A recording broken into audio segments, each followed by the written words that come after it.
I won't mention their name, but we got sucked in by an agent who was very confident they would get, and it wasn't the highest valuation that we had. It was one of the higher ones, and it wasn't so much the price. They were absolutely convinced that they had a list of people that wanted a property like this. They had them on their books. They were going to get them through the door, and they would get this sold no problem. And it just didn't materialise. And one of the biggest problems was we had, I guess he was the branch manager, I'm not sure, come round, do the valuation, tell us how great everything's going to be. But then it was kind of teenagers doing the viewings. Mm-hmm. And it just felt, after they got the instruction, that the quality of service just nosedived. And we just didn't get what we were expecting at all. Couldn't get this guy on the phone. You know, he just didn't really want to know, and it sort of felt like they just wanted to get boards up. There's a lot to knit together, actually. I mean, it's like I don't think I could think of it. It's like the film with Tom Cruise where he's trying to grab all these different things and he's throwing it up onto the boards. It's like getting all the same things in the same room at the same time.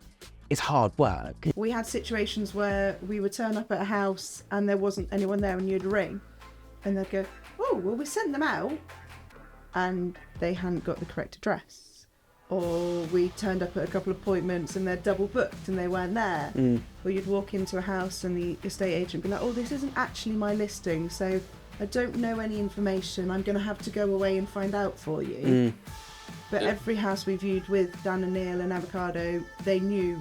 I mean, as the seller just didn't go, did he? So you were there helping. Ricky literally helped carry the seller's stuff out, got things sorted out, managed to smooth it all over quite well. Leveraging him constantly, getting him to at least, or his ex-wife to at least give the keys back. Yeah, to some extent. Yeah, I mean, we got and it wasn't great, but yeah, Ricky managed to sort out the sort of the loose ends and bits and pieces. So yeah, that was really helpful. So we're quite grateful for that. Yeah, I think you guys have the cutting edge in terms of marketing. So the drone footage, the kind of in-depth, what do we value in the property?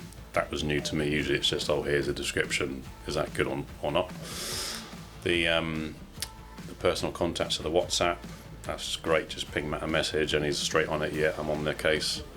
The flexibility for out of hours / weekends on the Sunday, no other agent does that I know of, and that was the thing that sold the house to this particular buyer. So those things are pretty key.